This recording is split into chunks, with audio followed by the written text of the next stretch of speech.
Alors, des scientifiques ont réussi à transférer la mémoire d'un escargot à un autre. Ok. Des centaines de découvertes sont réalisées tous les jours dans les laboratoires du monde entier. Mais pour que la science sorte des labos, j'ai décidé d'aller dans la rue discuter directement avec les passants. C'est un peu de la torture. Bienvenue dans la jolie ville de Nantes. Aujourd'hui, on va discuter de transfert de mémoire d'un individu à un autre. C'est Black Mirror. Street Science, c'est parti. T'as vu Harry Potter? Oui. Tu vois la pancine de Dumbledore? Eh ben, un peu le même concept. Si tu as envie, tu peux choisir un de tes souvenirs et le passer à Maxence, et inversement. Tu vas le garder, le souvenir, tu vas pas le perdre, il n'y a pas d'embrouille. Un peu comme sur les réseaux sociaux, tu partages tes photos, là tu partagerais ton souvenir. Est-ce que toi, c'est un truc qui pourrait te brancher, de filer tes souvenirs? Oui. Après, on peut les partager aussi en parlant. Je suis assez pudique, j'aurais peur de dévoiler des choses que j'ai pas forcément envie de dévoiler. D'accord. C'est quelque chose qui touche à l'intime, c'est une nostalgie. Pourquoi pas? Comme ça, de penser à penser, ouais. Ouais. Ouais, pourquoi pas, ouais. Faut pas que ce soit intrusif. Le donner à l'autre, où est-ce que ça l'emmène et à quoi ça lui sert, puisque c'est pas ce qu'il a vécu lui.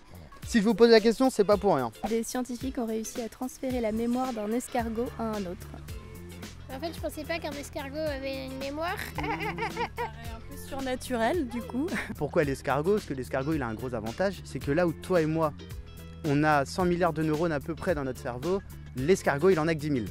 Donc bien plus facile à étudier. À ton avis, ça correspond à... Enfin, c'est quoi un souvenir d'escargot? Ah oui. Bah, le coin le plus cool pour aller trouver à manger. Très intéressant ça. Là, ils ont utilisé une logique un peu différente. Ils ont utilisé la mémoire d'un souvenir douloureux. Je t'explique ce qui s'est passé. Un escargot, quand il a mal, il contracte sa queue pendant 1 seconde. Donc les chercheurs ont entraîné les escargots avec des petits chocs électriques. Et au bout de 2 jours, leur queue se contractait non plus 1 seconde, mais 60 secondes. Ils ont donc le souvenir de la douleur. Et donc leur queue se contracte plus longtemps.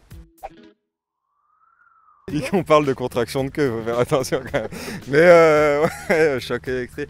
C'est un peu de la torture.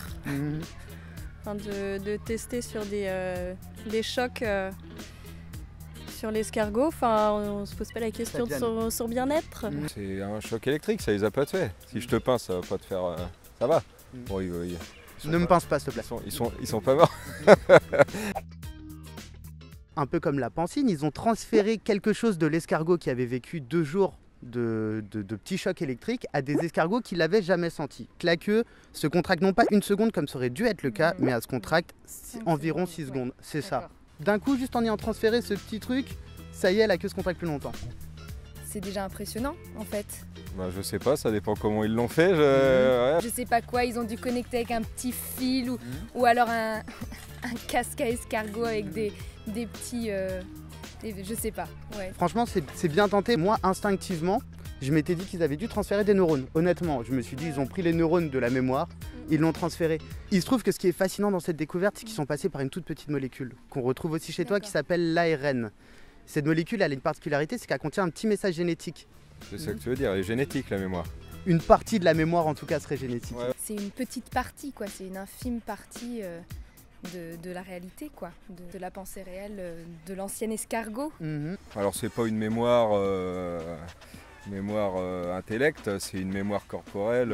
Est-ce que ce petit article a changé la réponse à la question que je vous ai posée au tout départ, à savoir chaude ou pas chaude pour de l'échange de souvenirs? Ou est-ce que franchement là, on voit qu'on avance un peu, mais dans l'immédiat, vous n'êtes toujours pas chaude? Ça dépend de la méthode, mais s'il faut être choqué pour avoir un... S'il faut recevoir des coups de jus dans les fesses pour... Tu vois, hein, ça va quoi. D'accord, donc si jamais j'ai une expérience comme ça à réaliser chez l'être humain, je t'appelle pas pour être cobaye. Si, cobaye, oui. Ah, Si, cobaye, oui. Ouais. Mais en fait, c'est plus facile, je pense, de transmettre tes souvenirs à quelqu'un que tu connais pas qu'à quelqu'un que tu connais, en fait. D'accord. Ouais. Moi, je serais plus pour le partager oralement, en fait, sur un moment convivial. À l'ancienne. Et voilà, à l'ancienne. Je pense qu'il y a vraiment des choses qu'on peut travailler scientifiquement et qui auraient un vrai intérêt pour l'être humain. Là, non. Ok.